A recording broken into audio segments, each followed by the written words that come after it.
je me démerde. De toute façon, comme je vais pas te replacer la boîte au même endroit, et ben tu vas avoir des faux raccords et je m'en fous. Alors, je suis Mickaël, je travaille chez Asmodée et je suis animateur chargé de communication. Asmodée aujourd'hui, c'est un distributeur principalement. Voilà, c'est un distributeur qui a des studios, qui a des éditeurs qui lui appartiennent, mais qui distribue aussi des éditeurs indépendants. Donc Big Monster, c'est un jeu de tuiles.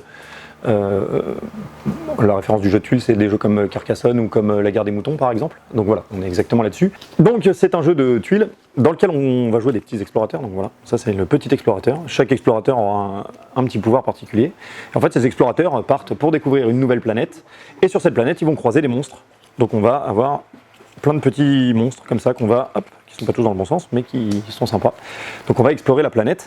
Et donc la mécanique après, c'est je vais explorer la planète et placer les monstres à côté de mon explorateur ou sous mon explorateur. Enfin voilà, ça c'est la mécanique de pause. Comment ça fonctionne? En fait, le jeu va se dérouler sous forme de draft, c'est-à-dire que tous les joueurs vont commencer avec une dizaine de tuiles dans les mains.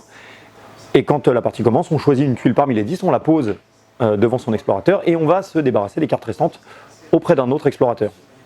Voilà, donc tout ça se fait de manière très très rythmée. Une fois que tout le monde a choisi sa tuile, on dévoile et on fait grandir l'exploration, enfin on continue à agrandir notre connaissance de la planète.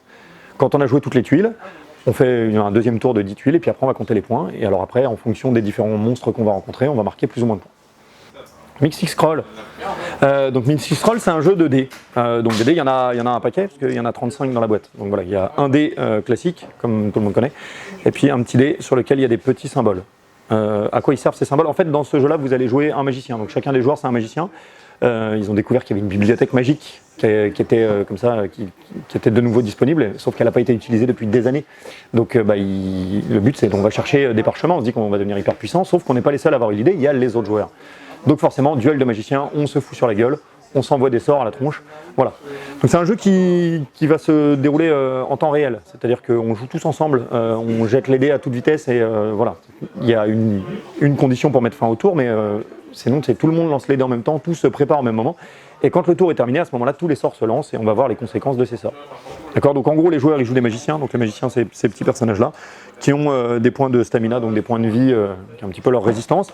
Et au début de la partie, ils ont 3 sorts qui sont spécifiques. Chaque magicien a les siens. D'accord? Et on va retrouver sur les sorts les mêmes symboles que ce qu'il y a sur les dés symboles. Donc en fait, c'est les différentes manas qu'on va essayer de charger pour pouvoir préparer ces sorts. On commence la partie comme ça, et en plus de ça, comme on est dans une bibliothèque magique, c'est ce que j'ai dit tout à l'heure, dans la bibliothèque, il y a d'autres sorts qui sont en attente, qui eux aussi ont un certain nombre de petites manas nécessaires pour les lancer et aussi pour les apprendre. Voilà, ça c'est ce qui justifie le fait qu'il y ait des zones grises et des zones moins grises. Ça c'est pour les lancer et ça c'est pour les apprendre en plus. Voilà. Et donc comment on va jouer? En fait, au début du tour, on a chacun 5 dés, donc tous les joueurs ont 5 dés, puis le reste des dés sont posés au milieu de la table. Et on va lancer ces 5 dés. Si on est capable de lancer un dé sort, parce qu'on a exactement les manas nécessaires, par exemple j'arrive à avoir 2 manas bleues et une mana vent sur mes 5 dés, je les prends, je les pose ici, le sort est chargé, il est prêt à être lancé. Sauf que j'ai plus que 2 dés. Et donc pour pouvoir continuer à lancer des sorts, je vais compléter ma main, donc je vais prendre dans la réserve centrale les 3 dés qui me manquent. Dès que la réserve du milieu est vide, on met fin au tour. Ou alors si un joueur arrive à apprendre le sort qui est ici, c'est-à-dire si à un moment donné il arrive à avoir les 5 symboles visibles en même temps, à ce moment-là ça met fin au tour aussi. Quand le tour est terminé, on regarde tous les sorts qui sont chargés, et en dessous des sorts vous avez les petites conséquences à chaque fois. Les conséquences c'est quoi? C'est soit on fait des dégâts à un adversaire, soit on récupère de la vie. Le but évidemment c'est d'être le dernier survivant. Ça s'appelle Unearth, donc là c'est un jeu qui est en anglais là pour l'instant mais qui donc sortira en français, donc là on est vraiment sur un jeu qui est un peu en previews, qui est un jeu dans lequel vous allez en fait vous jouez un peuple, vous êtes sur une planète, a priori il y a eu des grandes civilisations sur cette planète sauf qu'on ne sait pas trop ce qu'elles sont devenues, et donc votre objectif c'est de réussir à faire que votre peuple à vous devienne la nouvelle grande civilisation. Et donc pour ça qu'est-ce que vous allez faire? Vous allez essayer d'aller récupérer des bouts de briques, de tuiles et ce genre de choses sur les anciens grands monuments qui traînent, les ruines qui se baladent. Donc en gros dans la boîte vous avez des cartes ruines, donc c'est ces cartes là, donc il y a différents types de ruines, il y a des ruines dans la montagne, il y a des ruines plus de forêt, enfin ce genre de choses, voilà, on a différents types de ruines. Hop. Et en bas de chacune des tuiles on a un petit symbole comme ça hexagonal, en fait c'est les choses qu'on va pouvoir trouver à l'intérieur, justement quels sont les bouts récupérables entre guillemets. Voilà. Et donc pour ça on a des petites tuiles hexagonales, que voici, qui sont de 4 couleurs différentes, sont bleu, rouge, jaune ou noir. Et avec ces tuiles-là, bah donc à chaque fois, on va mettre le bon nombre de petites briques récupérables sur les cartes. Tac. Donc ça, c'est un début de mise en place. Le but du jeu, donc, ça va être de réussir à le fouiller, enfin, se débrouiller, à faire que notre civilisation soit la civilisation qui est la plus développée, en tout cas celle qui a fait les plus jolis bâtiments. Et donc, comment ça fonctionne? À un tour de jeu, chaque joueur donc, a un set de dés, un D4, un D8 et 3 D6. Et donc, quand c'est mon tour de jeu, je vais choisir un de mes dés et je vais décider d'aller explorer une ruine. Si je choisis, donc mettons que je prends le D4, je le lance. Et je viens le poser donc sur la ruine choisie. Si j'ai fait 1, 2 ou 3, quel que soit le dé que j'ai fait, je vais pouvoir ramasser un des morceaux qui traînent.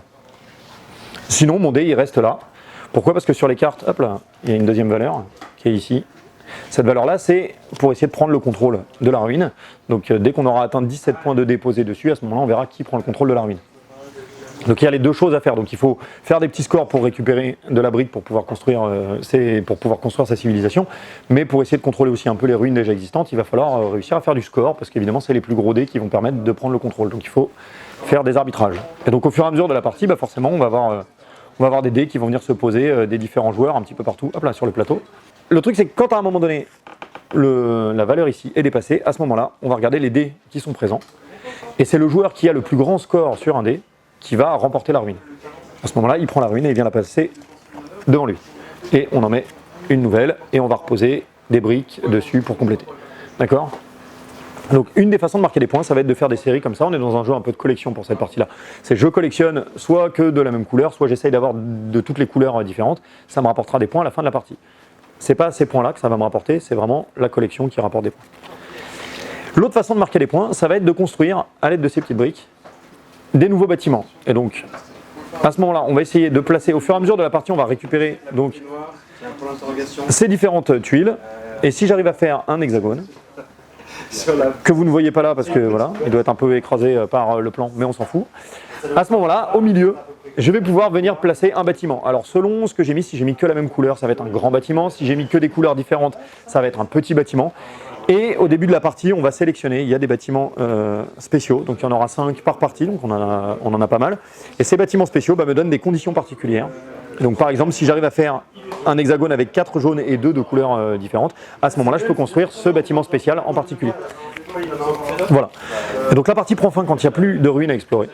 À ce moment-là, on va arrêter la partie. Quand toutes les ruines ont été explorées, on arrête la partie et on compte les points. Et comment on compte les points? On va compter les points en fonction des collections dont je parlais tout à l'heure, mais aussi sur les différents bâtiments qu'on va avoir construits, où les bâtiments spéciaux, les petits bâtiments et les gros bâtiments rapportent eux aussi des points.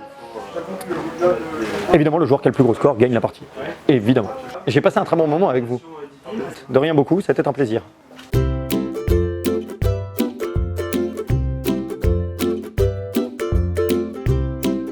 Il y a des jeux qui sont faits comme ça, où il faut faire le plus petit score possible. Un très connu, le golf par exemple. Oui, alors voilà, c'est ça.